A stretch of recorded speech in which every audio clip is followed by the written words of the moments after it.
Et salut à tous, c'est Fernando Bigo et on se retrouve aujourd'hui pour un nouveau sur Showdown, cette fois-ci en Pokébank OU. Voilà, c'est différent du méta OU actuel, je vais pas vous mentir que j'en ai eu un petit peu marre de l'OU pré-bank dans le sens où il y a une méta assez fermée, très peu de très bons poseurs de pièges de rock ou de entry hazard, donc très peu de entry hazard, et c'est pour moi un assez gros problème dans un méta de pas avoir forcément de poseurs de pièges de rock. On va pas se mentir. Je vais juste faire quelque chose avant que euh, j'avais oublié de faire. Voilà, on va mute les sons, ça évitera des problèmes de son trop fort du logiciel. Voilà. Et donc, aujourd'hui, on se retrouve donc pour ce live en Pokébank OU avec cette centime que j'ai faite un peu en me disant j'ai envie de taper fort, je suis encore en baladeur. Si j'ai envie de taper fort, j'ai envie d'une équipe assez offensive, très forte. Et on se retrouve avec une très grosse bulky O, voire limite à la limite de l'hyper-offense. En son d'offense, voilà. Genre, pour moi, la son d'offense, c'est quelque chose que j'avais déjà testé en fin de sixième génération et que j'avais trouvé très fort, notamment avec ce corps de la notamment, où j'avais fait une team autour de Megachomp, comme à un moment aussi le premier de l'Overused qui avait une 900 d'offense. On n'avait pas la même, et je n'étais pas forcément inspiré de cette team pour faire la mienne d'ailleurs. J'ai essayé de faire un peu mes sets. Donc aujourd'hui, voilà, on commence par un set de Tyranitar, Scarf, très classique, Stone Edge, Poursuite, Surpuissance et Crunch, Max Attacks, Max Vitesse. Ça nous permet de trap les Latias Latios, Gengar, Staros, tout ce genre de Pokémon assez embêtant, très rapide dans une sonde d'offense, basiquement. Voilà, super power pour passer les no acier, les types acier, notamment, et les autres Tyranitar également. Voilà. Il n'y a rien à dire de plus là-dessus, bien sûr, l'habilité Sable volant, son stream en anglais, sable volant en français, pour placer la tempête de sable. En numéro 2, on a méga Garchomp, qui est pour moi l'une des meilleures méga disponibles. Enfin, regardez-moi ses stats. Un bulk excellent. Au niveau des offenses, c'est super bon. 120 d'attaque spéciale, 170 de base attaque, c'est monstrueux. Du coup, ça nous permet de jouer mix et de à peine l'investir en attaque, mais même sans ça, Earthquake fait des dégâts monstrueux avec sa base attaque. Le seul problème que je lui trouve, pardonnez-moi, le seul problème que je vais lui trouver à ce chomp, s'il vous plaît, est-ce que je peux avoir accès à ça? Le seul problème que je trouve, c'est sa base stat de vitesse qui est c'est pas un speed tier ultra intéressant. S'il avait juste gardé sa base stat de vitesse, ou même s'il était passé à 95-100, il serait beaucoup plus joué qu'il ne l'est. Sand Force, qui est donc son habilité en étant méga, qui permet de voilà de booster les moves sol, acier et roche. Et nous, ça permet de booster Earthquake et ça booste les dégâts aussi en général. Euh, voilà, donc c'est très fort. Avec tout ça, ça nous permet d'assurer des dégâts. Draco Meteor, c'est le stab spécial qui fait très mal. Lance-flamme, c'est bien sûr pour passer tout ce qui est no acier, Cisaiox et j'en passe. Earthquake, c'est pour le deuxième stab. Et HP Ice, c'est pour tout ce qui est Landorus, par exemple. Qui viendrait sur le switch-in où par exemple on fait Draco Meteor et HP Ice derrière suffit pour tuer. Ou même Lance-Flamme Pure plus HP Ice, ça détruit totalement le Landorus. Voilà, sachant que généralement on est plus rapide qu'un Landorus défensif, qui est le switch-in à un garçon plus ou moins offensif, bah on l'envoie, et on fait Lance-Flamme plus HP Ice, et c'est un c'est un KO en 2 coups sur Twitch assuré, voilà pourquoi. J'avais testé beaucoup d'autres choses par rapport à la place de HPI, j'avais testé Ironhead ou Poison Jab pour passer l'effet, mais je me suis rendu compte que au final, même sans la Sandstorm, Earthquake était un 2H KO assuré sur le Delph, par exemple, qui est l'un des types faits qu'on voyait le plus en 6ème génération. Et c'était un 2H KO assuré, ça reste toujours un 2H KO assuré, sans investissement en attaque. Voilà, juste avec 80 en attaque. Hein. C'est ce truc qui est genre monstrueux, il permet de... Enfin voilà, Earthquake c'est un 2H KO assuré. Euh, voilà, tout simplement.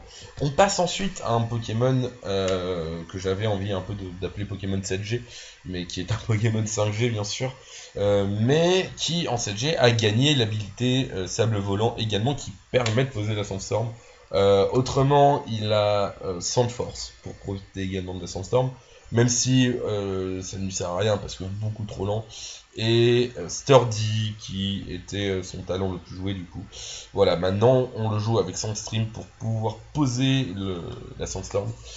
C'est mon poseur de Sandstorm principal, on ne va pas se mentir. Voilà, j'utiliserai plus Gigalith pour poser la Sandstorm que Tyranitar par exemple. Voilà, on joue Spedev parce que vous le savez, j'imagine, la tempête de sable offre un boost de défense spéciale à tous les Pokémon de type roche. Donc du coup, c'est comme si avec Tyranitar, on avait un Choice Scarf plus une Assault Vest par exemple. Et avec ce truc, du coup, on joue full PV, full Spedev pour pouvoir contrer toutes les menaces spéciales du jeu, plus ou moins. Voilà, dans le sens où, par exemple, Tapu Lele nous fait pas grand chose, puisque avec le boost de la défense, boost de la Sandstorm, on se met bien, voilà. Piège de roc, séisme, toxique et stonage. Voilà, ça va être ça va être notre poseur de piège de roc et premier Pokémon du corps défensif de cette équipe. Voilà, même si en fait cette équipe c'est de la grosse bulky offense comme j'aime bien le dire parce que Tyrannosif a un bulk déjà pas dégueulasse de base, hein, voire même excellent, on va pas se mentir. Tout comme Mega Garchomp, voilà. Mais lui, Gigalith et Tentacruel, sur lequel on va s'attarder maintenant, sont le corps défensif. Voilà, Tentacruel, c'est c'est le même set que j'avais dans ma team pré-banque, avec laquelle j'ai fait un live. C'est autour de Fail Inferno Bande au choix et de Metagross. On le retrouve ici parce que c'est un Pokémon défensif toujours très très fort. Même en pré-banque, voilà, ça va être notre Rapid Spinner et non pas Minotaur. Et ça mine beaucoup l'adversaire qui s'attend. Et j'ai beaucoup à voir, bon là dans une Sand Team, un Sand Rush, mais même sur un Sand Rush on peut trouver Rapid Spin, sauf que moi je ne joue pas Rapid Spin.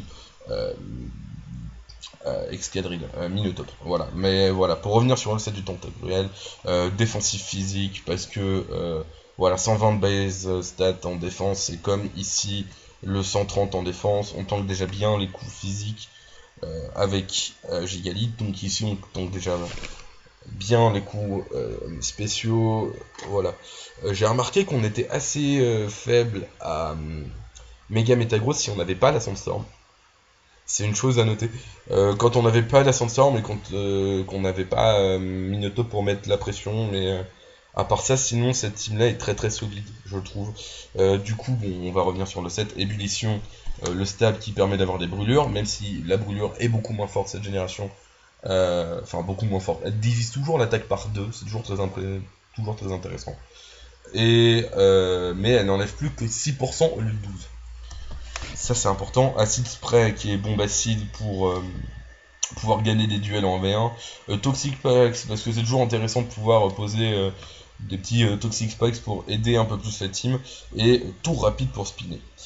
Et ensuite on a Minotaur, Airballoon, Sandrush rigide parce que on max attaque, max vitesse rigide. Pourquoi ce qu'on a pas besoin de le jouer jovial, parce que même en étant rigide, vous dépassez tout le méta, puisque Sand Rush double votre vitesse sous la tempête de sable. Donc voilà, on joue Air Balloon parce que ça nous permet de venir sur des potentiels Scarf bloqués sur Earthquake et pouvoir se placer avec une Sword Dance. Voilà, avec une Danse Lame, cette classique du coup, puisqu'on n'a pas la Life Orb, on peut se permettre de placer une Danse Lame de temps en temps, mais généralement on n'en aura pas besoin parce que sans tank de base attaque en étant rigide, ça fait quand même très très mal. Hein. Sinon, après les 3 attaques, c'est du classique pour Excadrill, Tête de Fer, Séisme, Éboulement, la couverture parfaite, voilà, pour toucher tout le monde. Et enfin, on a mon Pokémon préféré, si vous ne le saviez pas. Mon Pokémon préféré, c'est Latios, et on se retrouve avec donc un Latios Roséem. Et oui, cet objet, il faut le rappeler, a été nerf dans cette génération. Il faut le dire qu'avant, en fait, cet objet, vous augmentez votre attaque spéciale et votre défense spéciale de Latios et Latias, hein, je parle uniquement, de 50%. C'est comme si en gros vous aviez un Choice Specs et une Assault Vest, et que vous pouviez switcher de move. Autant vous dire que c'était absolument abusé, et donc pas jouable en overuse. Hein. C'était jouable en over, mais pas en overuse. Et là, cette année, en 7ème génération, ça a été nerf, dans le sens où ça ne fait qu'augmenter la puissance des attaques dragon et psy de 20%. En gros, ça vous donne une life orb sur vos 2 stabs, un peu moins d'une life orb sur vos 2 stabs. Ce qui est quand même relativement correct, voilà.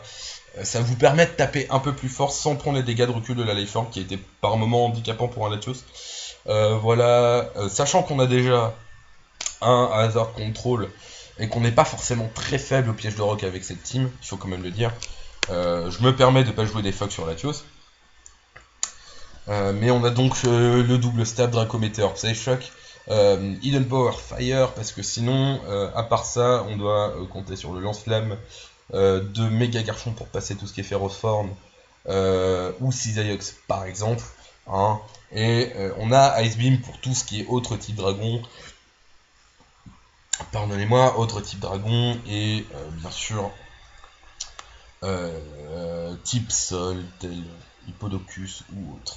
Voilà, on est donc parti pour ce premier match. Je sais pas du tout combien de temps ce live va durer, parce que j'ai des projets peut-être ce soir. Déjà 12 minutes. Alors, on tombe Red Fire of Legend bonjour. On tombe sur une équipe de Méga Dracofeu, c'est sérieux, c'est une certitude. Ectoplasma Scalproie. J'oublie toujours son nom, j'ai son nom en anglais, Metzdale. J'ai plus son nom en français, je suis désolé. Voilà, le poney reggae, on va l'appeler. Hermure et Cleffa.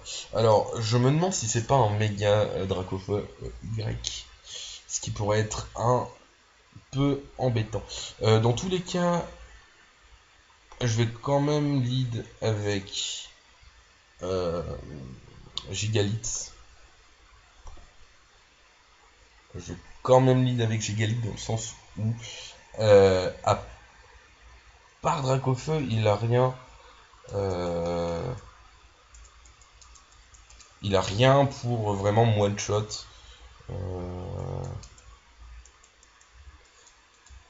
Vraiment, il a rien pour me OHKO avec n'importe qui dans sa team.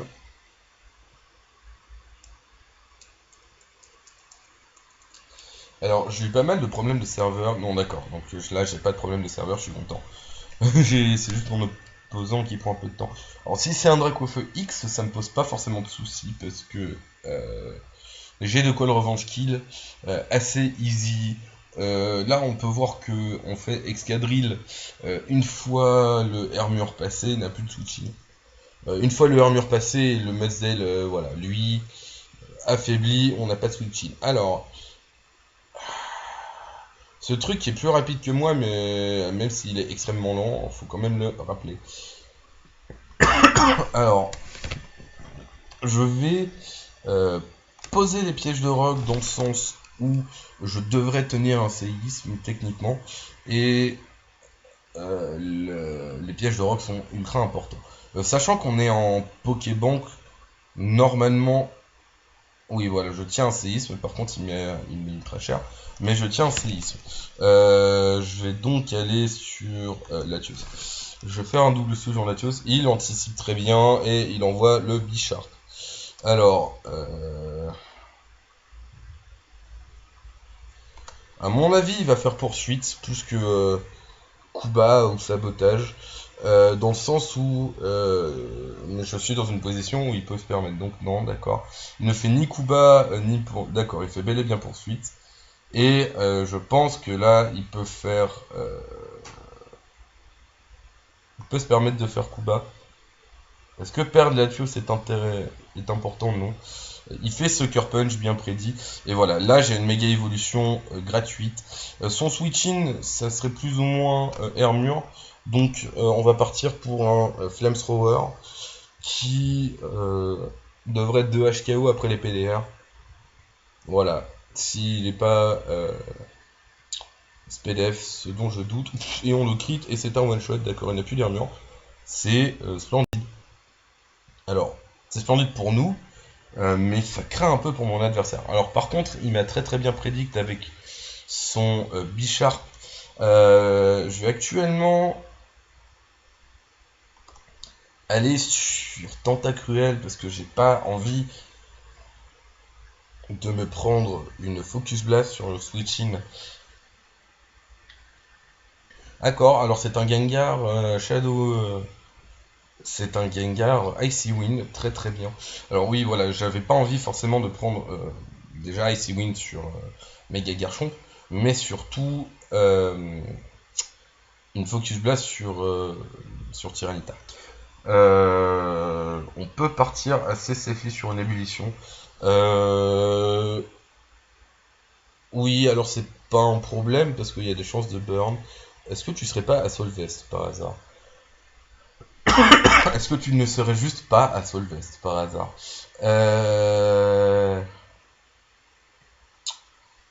C'est un peu embêtant parce que je vais. Est-ce que Tentacruel ne sert pas forcément à grand chose? Il me permet. Non, j'ai de quoi gérer le Mélodef encore. Je vais me permettre de taper. Je vais me permettre de taper le Epona. Dans le sens où. Comme ça m'associe, il me tue derrière. Voilà, et en plus il prédicte, donc je me mets très très bien. Moi, ça me permet du coup de pouvoir le mettre dans une range où je peux le tuer et potentiellement le brûler. Non, je n'ai pas la brûlure. Et voilà, il va me tuer avec séisme. Mais maintenant, le truc, c'est que je peux tranquillement replacer ma Sandstorm. Et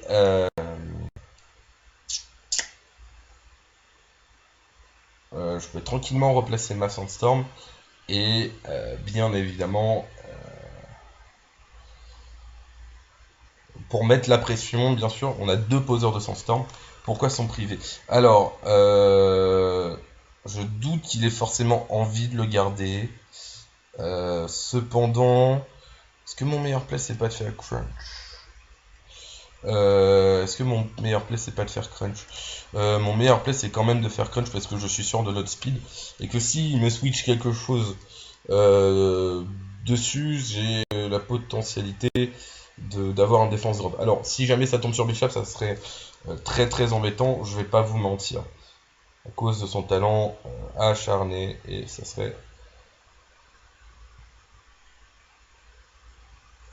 serait très problématique pour ma team, notamment.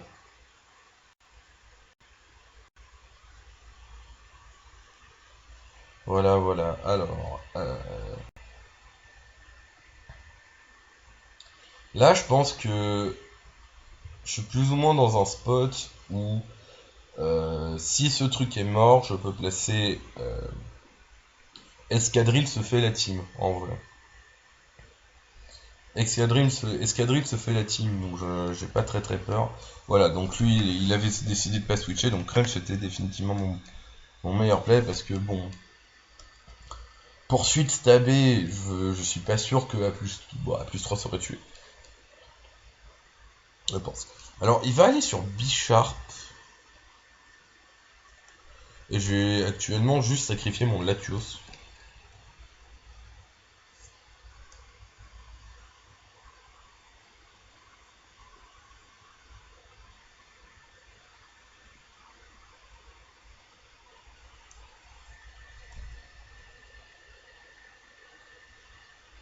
Je vais sacrifier mon Latios, voilà, qui me sert plus à grand chose. Et maintenant,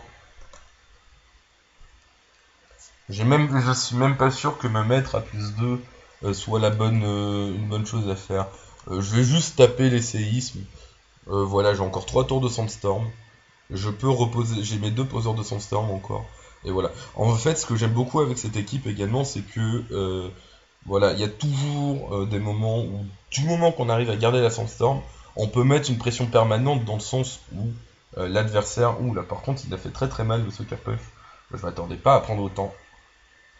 J'ai failli placer une Lance-Lame pour le minder. J'aurais peut-être dû, mais au final non.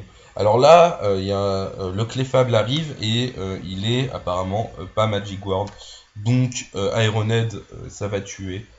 Enfin voilà, Ironhead, il fait abri, ça va pas changer grand chose, sachant que oui voilà, à mon avis il était unaware. Du coup, s'il est voilà, Ironhead c'est un OHKO assuré. Voilà, c'est un OHKO assuré. Première game assez longue, je trouve, à se dérouler. Alors le Dracofeu va arriver. Je vais actuellement sacrifier ce Pokémon, Gigalith, juste pour avoir un free switching. Alors si c'est un Y, non c'est un X et il fait Flare Blitz, c'est absolument parfait. Dans le sens où maintenant je finis la game. Je clique 2 fois séisme et c'est le GG. Ça aurait été un Y, est-ce que ça aurait été plus dérangeant? Non, sachant qu'il est sorti assez tard. Si ça avait été un Y, il aurait fallu qu'il l'amène dès le début pour gagner la Weather War. Voilà, puis le fait d'avoir crit l'armure aussi a beaucoup joué. Bah, dans tous les cas, en fait, le crit joue pas énormément dans le sens où ça aurait été un 2 HKO. Et il n'aurait dans tous les cas pas pu enlever les PDR. Voilà, c'est tout. Il n'aurait pas pu enlever les pièges de rock dans tous les cas, donc le Dracofeu était obligé de prendre 25%. 25%, 50% en arrivant sans méga évoluer. Donc voilà, bon, le crit a accéléré la game, je pense. Mais ça n'a pas changé définitivement les choses. Voilà. Si ça avait été un Y, GG. Si ça avait été... Non, oh, je voulais le dernier kill, c'était pas drôle. Bon, basiquement, j'avais plus qu'à cliquer séisme une fois. Non, si ça avait été un Dracofeu Y, il m'aurait juste fallu, j'aurais fait le même play. C'est-à-dire que j'aurais sacrifié mon Gigalith en me disant, dans tous les cas, si je pose la Sandstorm, il remet le Sun, mais j'aurais envoyé mon Tyranitar derrière et j'aurais fait Crunch et ça aurait tué. Dans tous les... C'est soit je finissais avec Escadrille, soit je finissais avec Tyranitar, sans trop de soucis. On va repartir pour un deuxième match avec cette équipe. Voilà, j'ai assez peu de défaites. Je vous avoue que quand j'ai joué un peu en rang, je suis tombé sur des mecs qui avaient des sets un peu bizarres. Ah, et on a un autre Gigalith. Ah, on a un Landorus. C'est très drôle si j'arrive à choper le truc du...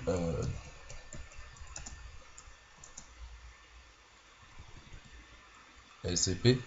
Merci. Si j'avais chopé le... Si j'arrive à choper le Landorus sur Lance-Flamme plus PCA, ça serait assez drôle. Alors, il a basiquement pas grand chose pour vraiment m'empêcher de lead avec ça. Alors, le Jirachi fil Scarf peut être problématique. Tant que j'ai pas la Sandstorm. Ah, voilà. Alors, il lead avec Tapu Fini. Ce n'est pas gênant, sachant qu'il ne peut pas me toxique, il ne peut pas me brûler sous son terrain, son champ brumeux. Et que avec le boost de la Sandstorm, je ne prendrai pas forcément grand chose sur une ébullition. Alors, il faut rappeler que ce Tapu Fini, Toco Pisco en français, où c'est un crit, et ça m'a mis 40%.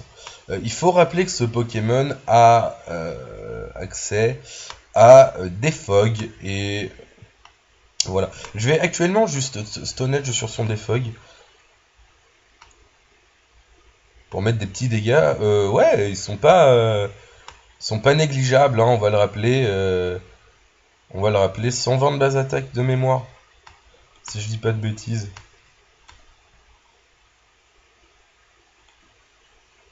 D'ailleurs, pourquoi je suis moins attaque d'ailleurs, c'est totalement débile. S'il vous plaît, jouez-moi moins attaque spéciale. Voilà. Je sais absolument pas pourquoi ça a été ce set là. Je vais en profiter pour replacer mes pièges de rock.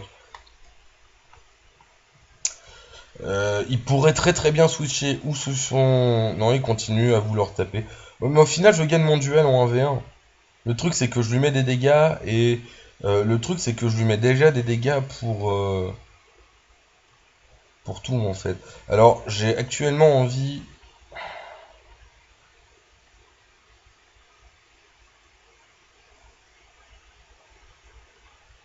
Non, on va aller sur Tentacruel. Je voulais aller sur Garchomp. En prédisant le défog et en venant profiter de la Sandstorm, mais ça vaut pas la peine. Alors, il est plus rapide que moi, il a beaucoup de vitesse. Euh, il serait max speed, point d'interrogation. Parce que ses restes sont arrivés avant moi. Voilà, c'est Celestia qui va arriver. Celestia qui va arriver. Alors, je vais actuellement placer un Toxic Spikes parce qu'il n'a rien pour enlever les Entry Hazard. Enfin, il a rien pour retirer les Toxic Spikes sans être empoisonné, c'est ça que je veux dire. C'est-à-dire que Tapu Fini sera empoisonné sur le switching. Il envoie d'ailleurs son Jirachi, très très bon. Alors Jirachi, c'est un peu chiant. Je vais pas mentir, c'est assez chiant. Je vais juste donc taper une ébullition. Je sais pas s'il est Scarf, s'il est poseur de rock. Le corps Jirachi Landorus, c'est toujours très très dur à prédire. À mon avis, il a l'air d'être Scarf le petit. Ou peut-être juste Expert Belt aussi, comme on pouvait en voir par moment. Alors, s'il est Scarf, j'aimerais bien le brûler. Sachant que j'ai... il peut se faire juste littéralement toute ma team. Non, il peut pas se faire toute ma team comme ça. Il peut à la limite se faire un Pokémon comme ça. Mais c'est tout. J'ai envie de garder le ballon sur mon escadrille dans le sens où il a quand même deux Pokémon potentiels avec des attaques sol. Et Jirachi fait ce qu'il fait, c'est ce qu'il sait faire de mieux, c'est-à-dire flinch tout le monde. On va donc reposer la Sandstorm. Est-ce que les PDR sont importants? Pas vraiment.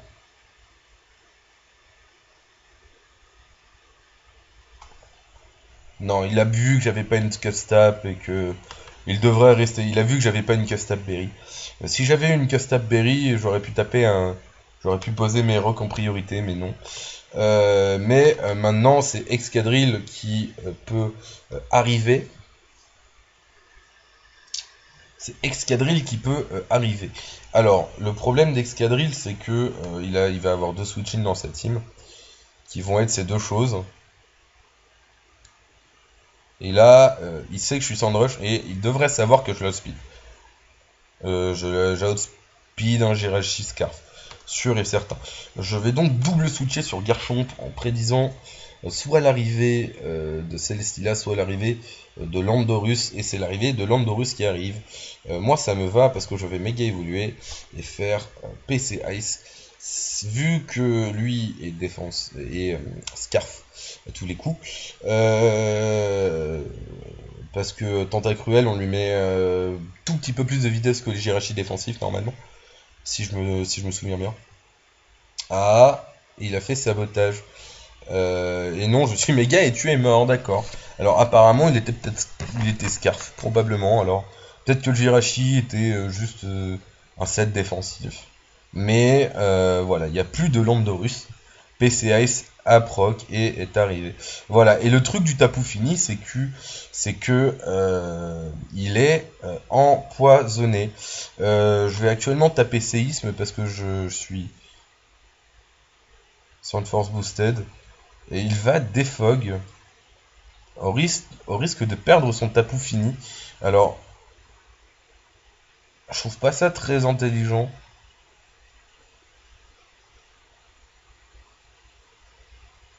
Et je vais actuellement switcher sur Tentacruel.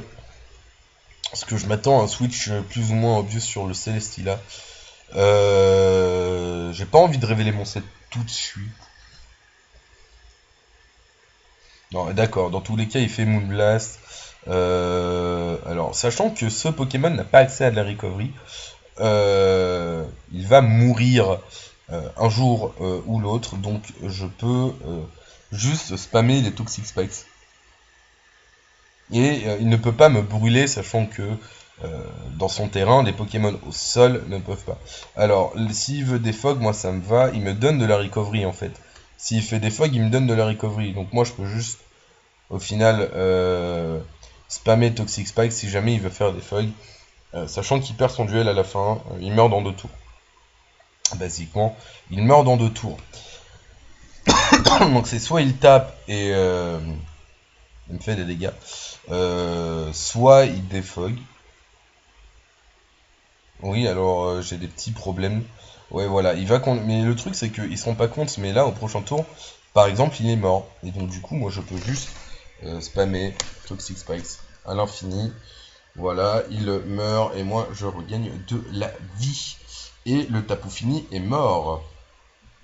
Ce T-Space, il va être intéressant pour pouvoir... au cas où c'est méga à la Kazam, c'est toujours très pratique. Basiquement, d'ailleurs, le voilà qui arrive, méga à la Kazam. Et...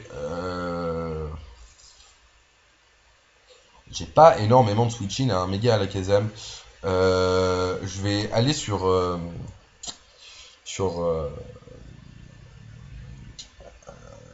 Tyrannosif, j'ai du mal avec les noms en français, veuillez m'excuser.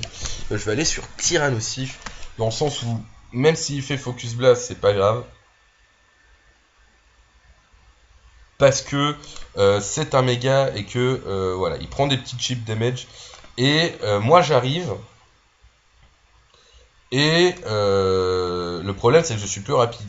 Et que normalement, là, son switching, c'est Celesteela, on est bien d'accord. Donc je vais faire une Sword Dance en anticipant son switch. Earthquake, c'est un OHKO no matter what. Je pourrais faire Rock Slide anticipé, mais j'ai plus envie de me dire, voilà, maintenant je mets une pression, je suis à plus 2, et j'ai Rock Slide qui fait absolument rien à Celesteela, d'accord, bonjour. Le bulk de ce truc, vous voyez, c'est absolument impressionnant. Là, il est full PV, full défense assuré. C'est sûr et certain. Parce que je suis max attaque rigide et c'est quand même un Rockslide neutre. Hein. Faut quand même se dire que Rockslide était neutre sur cette chose. Alors, il fait Fire Blast. Très bien. Ce qui, moi, il ne sait pas, c'est que j'ai PC Ice, mais j'ai également Lance-Flamme et que je le brûle et c'est exceptionnel. Parce que il ne pourra pas m'avoir tout le temps. Oh là, je l'ai brûlé, c'est très cool. Je vais aller sur Tentacruel dans le sens où s'il veut faire une double Lich Seed, il perdra des PV. Voilà, dans tous les cas, voilà, il allait faire abri. Ça permet d'avoir moi de la recovery au niveau de ce Pokémon. Et je vais faire des scrolls pour attendrir les Pokémon qui arrivent. Notamment là, la Kazam, voilà, qui devrait prendre un petit peu de dégâts. Alors, le problème c'est que j'ai plus la Sandstorm et que Mega à la Kazam risque d'être un problème maintenant. Je vais sacrifier...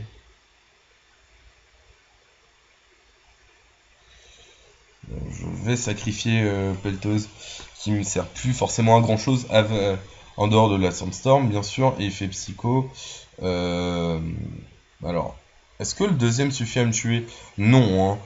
Je peux éventuellement taper une Ironhead, au cas où il décide de faire Focus Blast et de rater. Ce qui pour moi est un mauvais play. Si jamais il a... D'accord, alors il fait Focus Blast et ne l'arrête pas. Si tu avais eu Shadow Ball, mon ami, ça aurait été plus pratique pour toi. Le souci, c'est que maintenant, on va tenter un play. C'est que il lui reste plus que 2 tours. Voilà à quoi servent les Toxic Spikes en vrai. Hein. Méga à la casa. En vrai, il aurait peut-être pas forcément dû méga évoluer. Voilà, il aurait peut-être pas dû méga évoluer. Et on va double switch immédiatement sur Latios en prédisant le Psycho. Voilà, tout à fait. Il reste un tour. Normalement, il est censé avoir Shadow Ball. Donc je vais double switch sur Tentacruel. Parce que Latios peut toujours être très intéressant en fin de game. Et il a éclat magique, d'accord. Alors il n'a pas Shadow Ball, il a éclat magique. Du coup, ce qui explique pourquoi il a risqué le Focus Blast face à mon escadrille. Ça aurait pu lui coûter très cher, hein, très honnêtement. Voilà, alors maintenant Yamete Sensei arrive en étant super bien. Si je pouvais pas être flinch à la mort, ça serait très très cool. Allez, il me faudrait une petite burn sur le Jirachi. Il va avoir des flinch à foison. Est-ce que je peux avoir une petite burn? Je peux faire un petit trade comme ça, s'il vous plaît. La RNG, ça serait sympathique. Est-ce qu'on va l'avoir? Ironhead, très bien. Ah!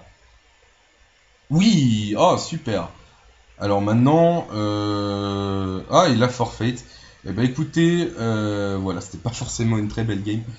Écoutez, on va se laisser là-dessus. Ça fera un petit live avec une nouvelle team et 2 petits matchs. Voilà, cette team que j'aime particulièrement. Enfin, ouais, mon coup de cœur, ma méga coup de cœur de mes deux... En fait, les mégas que j'ai préféré jouer en 6ème génération, c'était 3 types dragons. C'était méga Garchomp, méga Latios, que je trouvais très très fort, même si Latios de base très très très fort. Méga Latios, juste excellent. Faut juste savoir très très bien l'entourer et vous avez et voilà. Méga Altaria qui pour moi était Méga Altaria, je voulais surtout le set mix défensif, hein, qui était excellent, meilleur contre un Megaman électrique de la méta, enfin vous vous rendez compte du truc. Voilà, et voilà, et on va se laisser là-dessus. C'était Fernando Bigo, à la prochaine, et avant toute chose, je voulais vous dire, si cela vous a plu, n'hésitez pas à laisser un commentaire, laisser un like et à partager la vidéo autour de vous, la montrer à des potes, des amis. Voilà, je débute encore, je suis loin d'être le meilleur en stratégie. J'essaie juste de vous montrer des teams marrantes que je construis en ce début de méta. Voilà, c'était Fernando Bigo. Tchuss, à la prochaine.